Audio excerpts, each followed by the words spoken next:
very early in some places of the world, a little later in others. I'm so glad you're joining us for our last day of ISEE Virtual in 2020.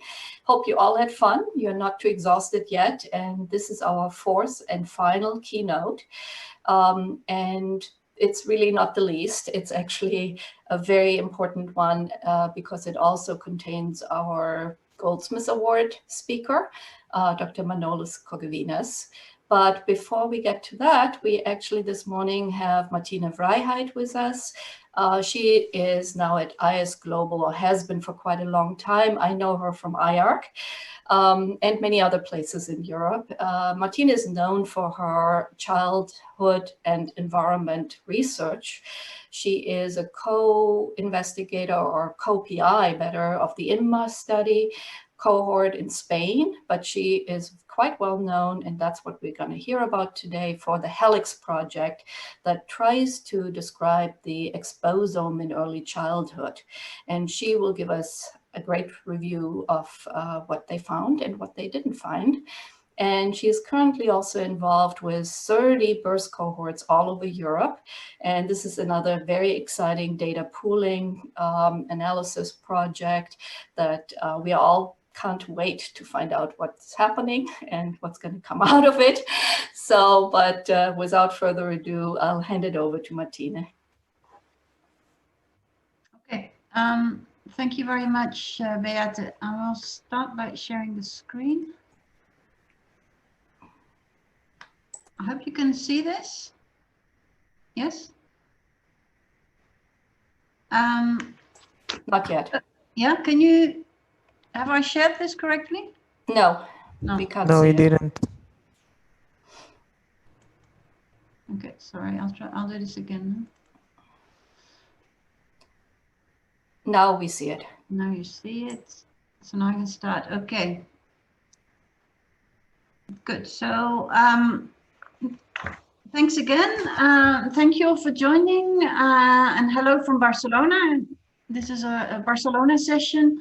It's a real pleasure for me to give this presentation at the ISEE. And I would like to thank, first of all, the organizers for this invitation. As Beate said, I was asked to speak about our work on the exposome in child health, and I will focus particularly on some of our lessons, some of our first lessons from this work. To start with a few words on the origins of the exposome. When Chris Wilde proposed the term exposome, this was very much out of a recognition that there is an enormous disparity in knowledge, in tools, and in investment between research on genetics and research on all the non-genetic risk factors, so the environmental risk factors for disease. And even though environmental risk factors are probably more important for chronic disease causation and certainly for their prevention, this field has seen much less investment. So the exposome was meant to draw attention to the need to redress this balance. And then in all of this, I think it's important to remember why we would give an own branding to a particular field. You know, what is the point of this? And this is summarized by this article in Nature from some years back, which says that ideally branding an area as an own helps us to encourage big ideas, new ideas, define new research questions, and inspire analytical approaches to tackle these. So really, it's a way to draw attention and inspiration to a field. So what are some of the features of the exposome that might inspire such new approaches and new ideas? First of all, the exposome is a holistic concept. So this encourages us to think about the environment as a complex system, a system of multiple exposures, and that helps us to frame questions surrounding multiple exposures. So shifting away from a traditional one exposure, one disease approach to the more complex system. And secondly, through its life course dimension, the exposome encourages us to look at the temporal sequence of events leading up to disease. There's a strong focus in the exposome on the development of new tools and technologies, especially tools and technologies that help us to improve or strengthen the coverage and the accuracy of exposure measurements, and also analytical techniques to deal with these data. Then the exposome includes the internal exposome, so the internal part of our non-genetic disease causation. And this encourages us to include and integrate data on early biological responses to environmental exposures. And finally, through its untargeted, through the ohm suffix, the exposome opens the door to untargeted discovery. So that helps us to frame questions about unknown exposures or exposures that have not seen much attention in the past. So I really feel that we, instead of trying to define the exposome as with a very fixed definition, I think we can be more flexible and see the exposome as a framework to encourage progress on these features, or at least on several of these features. And in all this, it's important to recognize that it is still very early days. If we type in the word exposome in PubMed, we get less than 200 hits in 2019, for example.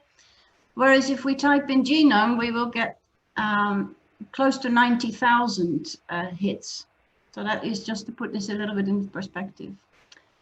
It's very early days, and we know also that the full measurement of the exposome, even at a single time point, right now is impossible, which means that we have to start with partial descriptions, and that is okay. It is a valid starting point to describe this exposome in its smaller pieces, and even that can lead to major public health benefits, as Chris Wild stated already in 2012. So then I would like to move on to early life. We took early life as a starting point for starting to build data and tools to look at the exposome in relation to child health. And we had good reasons for that. Early life contains particularly vulnerable periods of rapid organ development, sensitive to environmental insults. And many chronic diseases have at least part of their origin in early life, which means that what happens early on may have lifetime influences. So this makes it an important window of opportunity for intervention and prevention. So then what I will focus on today is the results from the HELIX project. This is a European collaborative research project that was funded by the ISEE's Framework 7 program back in 2013. We started. The ISEE asked for projects on the exposome, and we took that opportunity to start building exposome data, so more comprehensive data on environmental exposures in both cohort studies. The study is based on 6 existing mother-child cohorts across Europe. And the study design had different levels in the entire cohort population. So that was the pregnancy data and the follow-up points in the children up to the latest time point. We tried to characterize the urban exposome. Through geospatial methods, we estimated exposure to a range of variables in the urban environment, including air pollution, built environment, traffic measures, noise, green spaces. And we did that in a larger population of 30,000 mother-child pairs. And then from those cohorts, we selected a sub-cohort of 1,300 mother-child pairs, where we did a much fuller, in-depth follow-up of the children at the age of between 6 and 11 years old. And in that subgroup, we measured biomarkers of exposure, both in the pregnancy and in the children. We measured omics markers in the children, and we had standardized common protocols for clinical examinations and questionnaires. of these children. And then we looked at, we included panel studies to collect information on variability in exposures and to validate the exposure measurements in the larger cohorts. And this was done through personal monitoring, tracking through smartphones, and repeat biological sampling. So the range of exposures we measured, we had just under 90 exposures estimated during the pregnancy and around 120 during childhood. The different groups are shown here. We grouped them in 19 different exposure groups. Chemicals measured through biomonitoring and different lifestyle and social factors measured through questionnaires, as well as the GIS modeling we did in the urban environment. And here we selected these exposures based very much on a suspect approach. So it's not a totally agnostic look at everything. It really, we selected exposures that were already of some concern, at least for some child health outcomes. So in this talk today, we're going to look at some of the things we've learned from the first implementations of this exposome during early life, or at least some lessons that we are still learning. And I've divided it in 3 points related to the main aims of HELIX. The first one was the characterization of the early exposome, where we looked at questions like how do early environmental exposures from a wide range of sources correlate in different populations across Europe? Can we identify groups of the population exposed to multiple environmental hazards? Which factors determine multiple exposure patterns? And how variable are our measurements of different exposures? Yeah, and the other 2 parts relate to the internal exposome and the linking of the exposome to child health. So to start with the correlations, it's important in any multiple exposure study, whether you call it an exposome study or not, to understand the correlation structure of your data. And in this case, we visualize this through a network showing here in this picture the correlations that were higher than 0.1. One conclusion from this work was that the correlations are much higher within groups than they are between groups, which you might say is as we expect. But it's still, I think, very good to show that. And it's also good to show that there are connections even between exposure groups. So exposures from quite different groups of exposures, family of exposures, are correlated within this data set. Next, we try to see if we could reduce the dimension in this structure of exposure variables to see if we could somehow reduce this set of many variables to a smaller number of variables using a principal component analysis. And this was not very successful.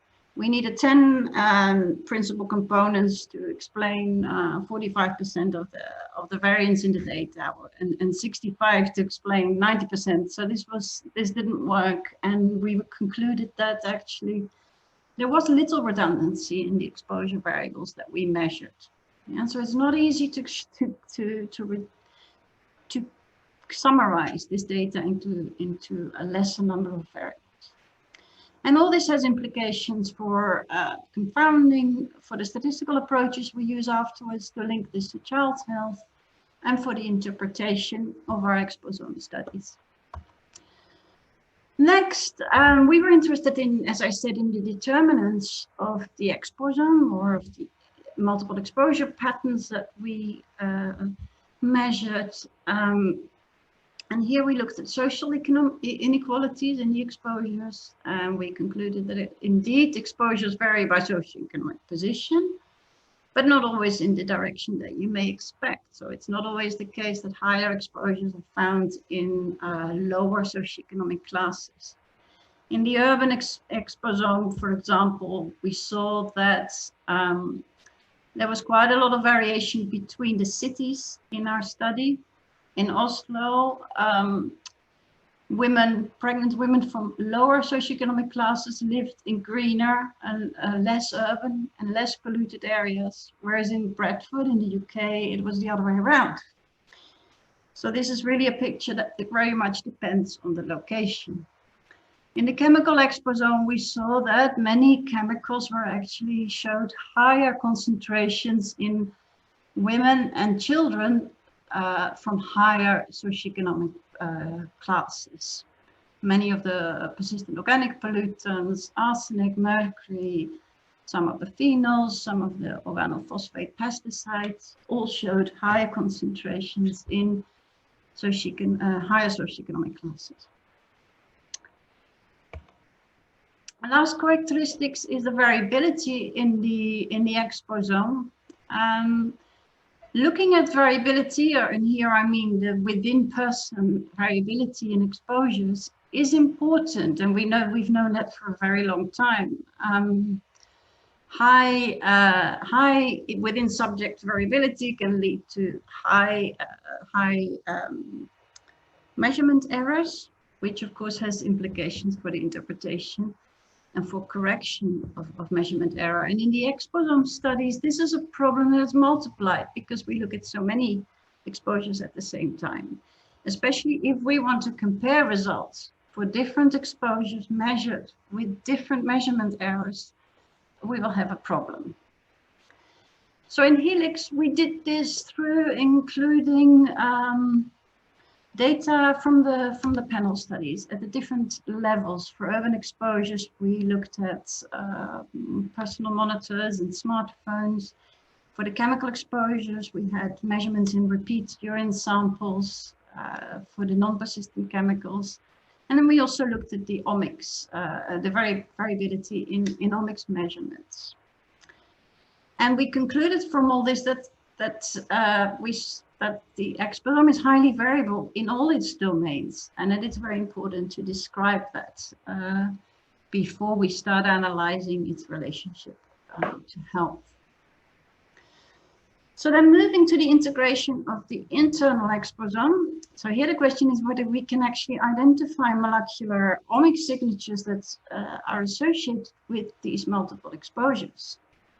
The internal exposome can be very powerfully measured through high throughput omics techniques, such as transcriptomics, DNA methylation, the measurement of proteins, metabolomics. And our starting point here is that certain exposures may leave characteristic fingerprints in body molecules.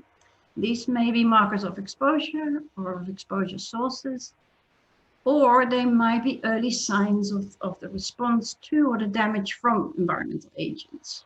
So these could be indicators of early perturbations in biological pathways and may be useful for better understanding of the mechanisms behind these effects, or better understanding or prediction of disease.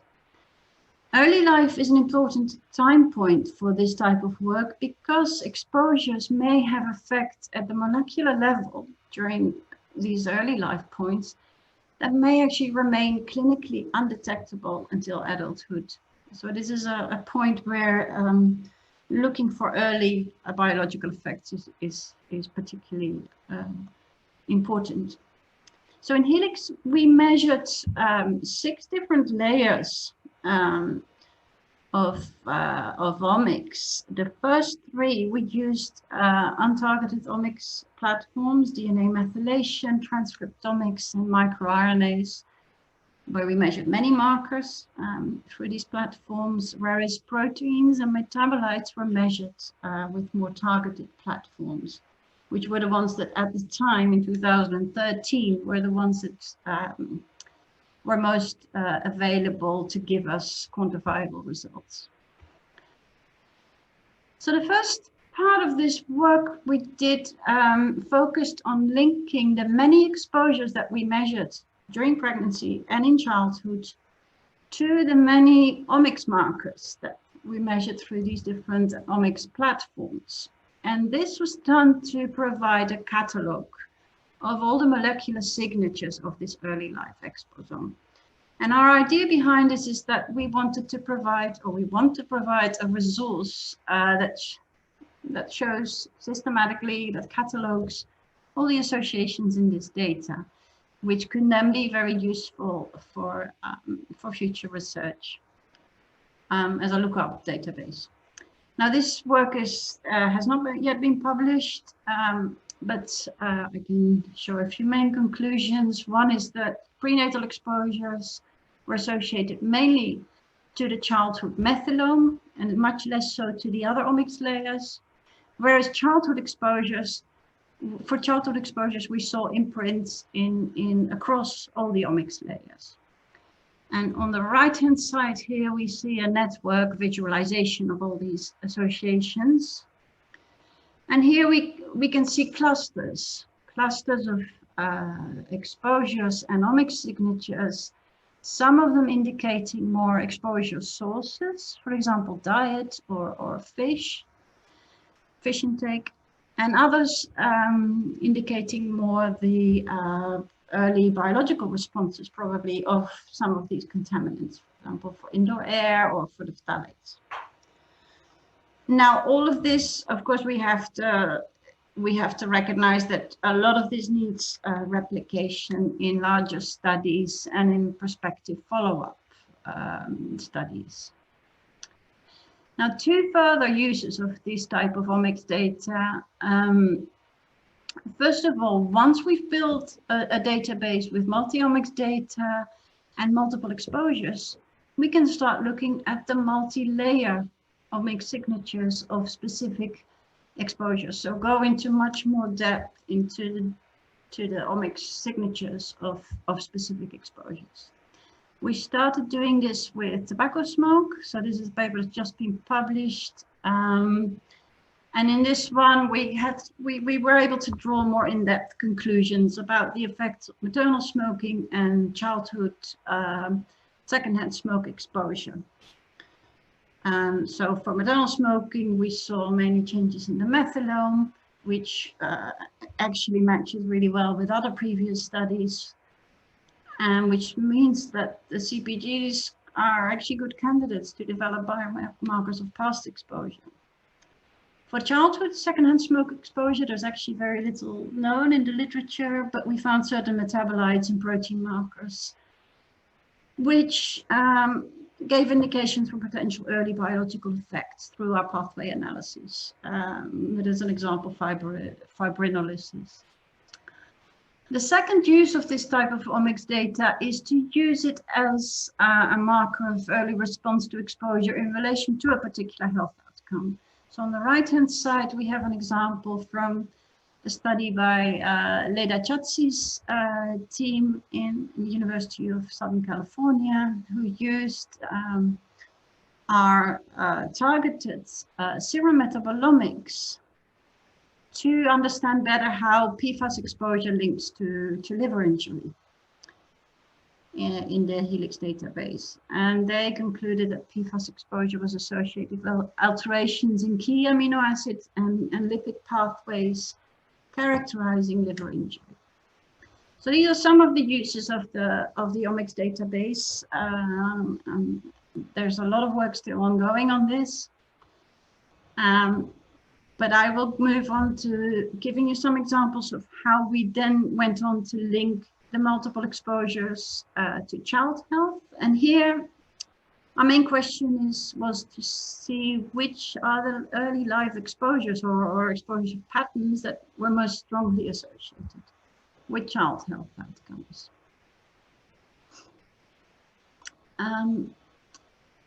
And there are many different statistical techniques to link exposome data or multiple exposures to health.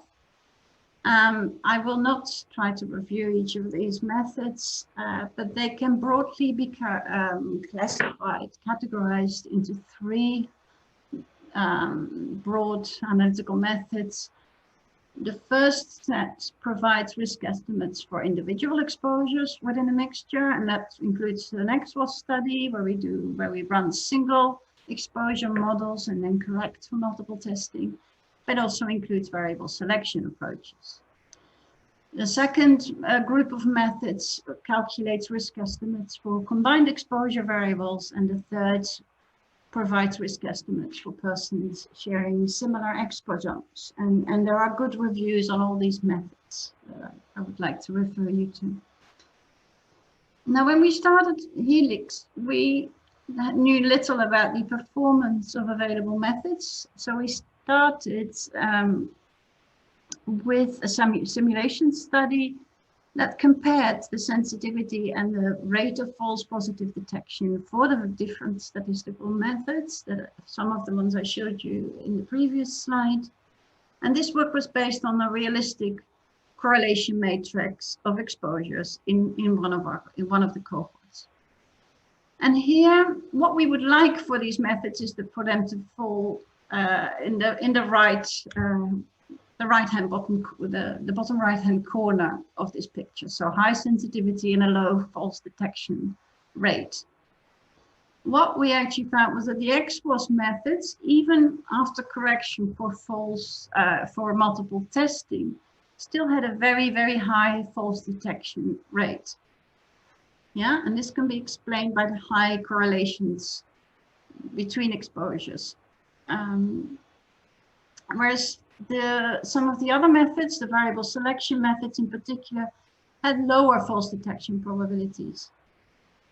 So this is something quite important to be aware of. If we run an ex-post analysis on many exposures, we have to be aware of the fact that there may be a lot of false positives in the results of those methods, and that other approaches are needed to reduce that false detection probability. So here's some implementations. This is an example of the study where we linked all the exposures in the HELIX study, the multiple exposures during pregnancy and in childhood, to childhood obesity. This was done in the subcohort of 1,300 mother and child pairs. So the thinking behind this is that there are a lot of suspected obesogens, and the aim of this study was to give a screening, to give a comparative systematic analysis of all these exposures. And here are two volcano plots, one for the prenatal time point and one for the childhood time point. And these plots show the beta estimate at the bottom, and then on the x-axis, and then the p-value on the y-axis. The red solid line shows the p-value threshold corrected for multiple testing, whereas the dotted one shows the 0.05 p-value threshold. And what we see that really for the prenatal exposures, we see very few associations with BMI of the children. Only maternal smoking and cotinine levels showed associations above the 0.05 significance level. But for the childhood exposures, we saw a lot of positive significant exposures. On the left-hand side are all the POPs, so the PCBs, the DDE, PFOS, PFOA. These are all persistent organic pollutants. They are negatively associated with BMI, so higher exposures were related to a lower BMI, which is the reverse of what we would expect if there was some effect of these, some obesogenic effect of these chemicals. This could probably be explained by the fact that this is a cross-sectional part of the study, and these are lipophilic chemicals. So their blood concentrations may be influenced by the obesity status of the children. Then on the right-hand side of the picture, we see exposures such as smoking, indoor and outdoor air pollution, and some metals, cesium and copper, that were positively associated to childhood BMI. Now, this was our ex-post or screening analysis. Our next step was then to apply one of the variable selection methods, which had, in our simulation study, a lower false positive detection rate, and also allows us to select the set of variables that together best predict the outcome. And then we put those exposures together in a multiple exposure model. The picture that we see here is very similar to the previous, with less positive, less statistically significant exposures, but showing a similar picture. So variables related to tobacco smoke, related to air pollution, were positively associated with BMI or with overweight and obesity risk, whereas the organochlorine compounds, DD, HCB, one of the PBDs, were related to a lower BMI. Now, all this led us to conclude that this comprehensive and systematic analysis of many suspected environmental obesogens strengthened the evidence for an association of smoking, air pollution, and characteristics of the built environment with childhood obesity, whereas the cross-sectional biomarker results may suffer from reverse causality bias, whereby the obesity status influenced the biomarker concentration. And a similar approach was then, was used to link our multiple exposures to many other child health outcomes that we measured in our common follow-up: birth weight, blood pressure, lung function, allergies, and work on cognition and behavior that has been submitted. Many of these papers have now been published. I don't have time to go through the results of each of them, but each of them show a different picture of how multiple exposures associate with these different outcomes. Some exposures are common for several different outcomes, some well-known ones such as smoking, but also some very novel ones like exposure to copper or the measurements of copper. And then there are other variables that are seem very specific to different health outcomes. For example, certain phenols, here for blood pressure, BPA was associated, where this did not come up for some of the other outcomes. So what are some of the advantages of analyzing exposures in this way, in this exposome-wide approach? As I said before, this is a way of systematically and comprehensively analyzing many variables. It's a type of screening of many suspected risk factors. What this does is it corrects for multiple testing, whereas if you were to publish each family or each group of exposures in a separate paper based on your cohort data, you would not. You would do the same analysis as we've done, but you would not be correcting for multiple testing.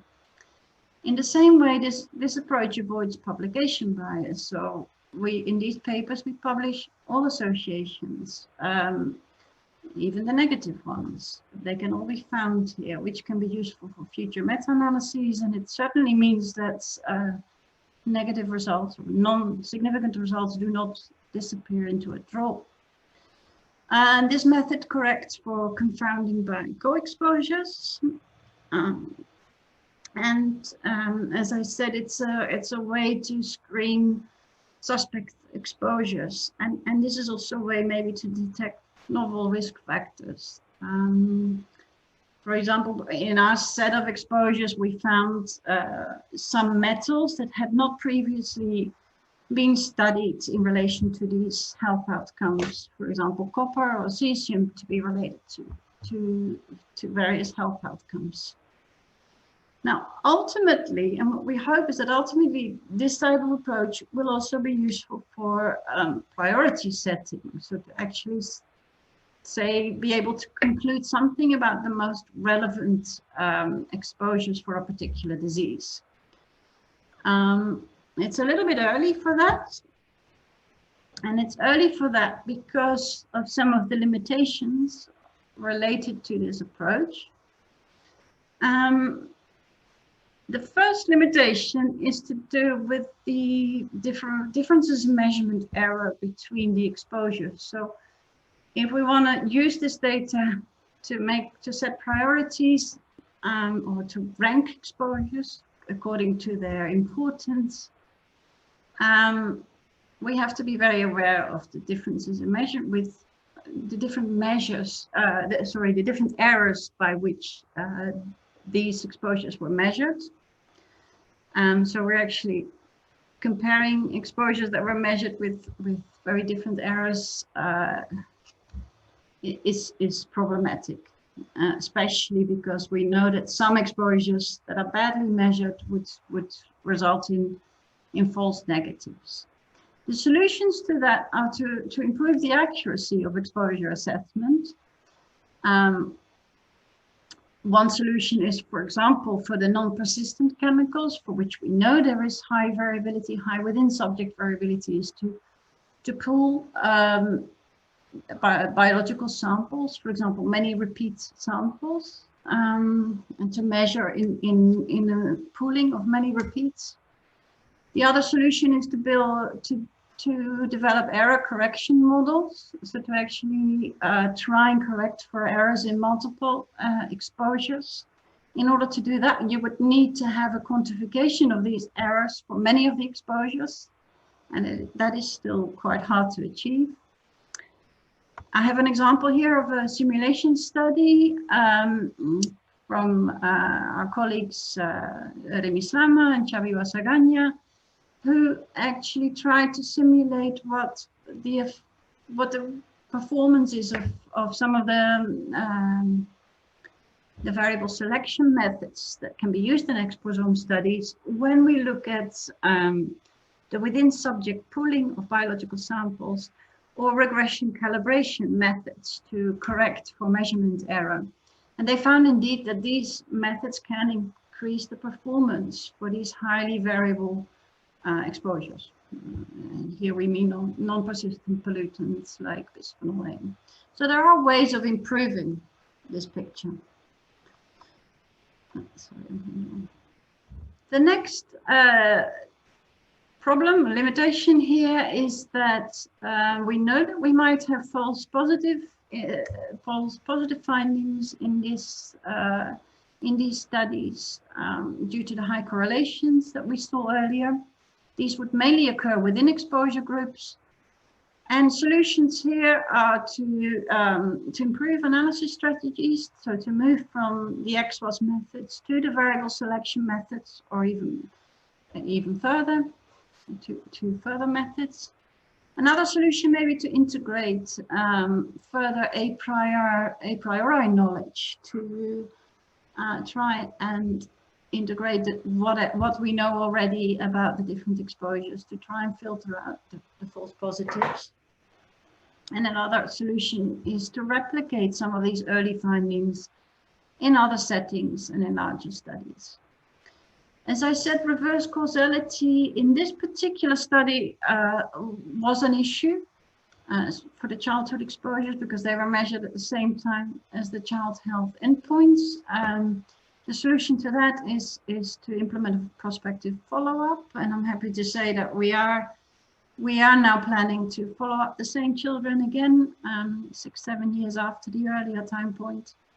And the other is to understand better how the toxicokinetics work for the biomarkers of exposure that were measured in the study and how they relate to the different health endpoints. Power and sample size are an issue when we look at so many exposures. In some of our papers, some of our studies, we really found very few statistically significant associations and small effects, which is probably due to the power of the study. This means that we can implement larger studies, of course, but there are other ways of making studies more powerful. One, again, is to reduce measurement error in the many exposures, so to try and be as accurate as possible in the measurement of all these exposures.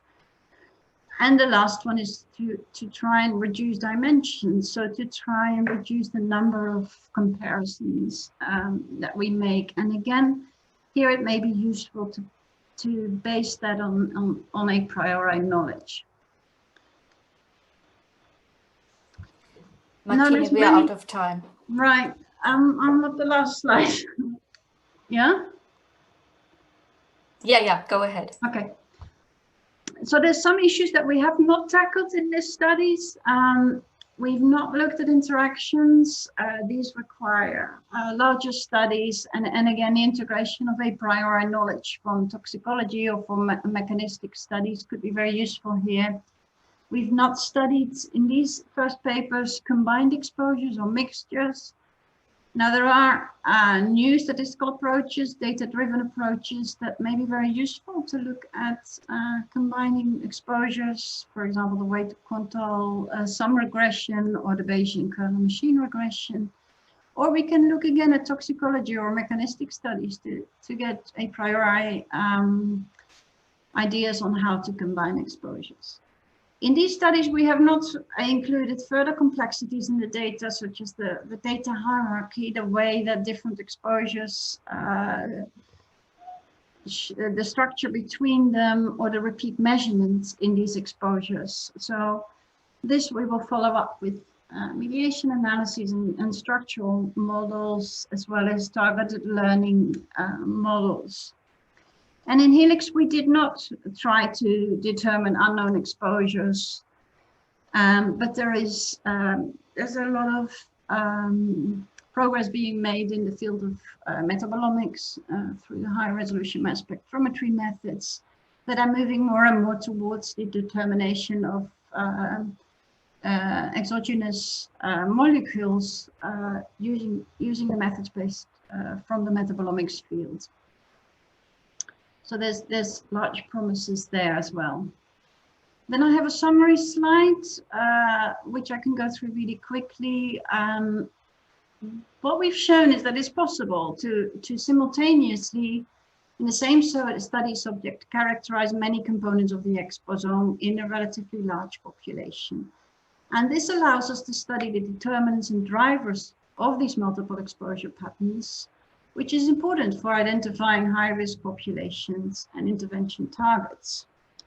Correlations between the exposures give rise to a high false positive rate, especially when we try to perform these ex post studies, and we need alternative analysis strategies to deal with that. Large numbers of comparisons mean that statistical power is an issue, and we need novel approaches, not just to increase sample size, but also to improve accuracy of exposure estimates and reduce the dimensions of the exposome.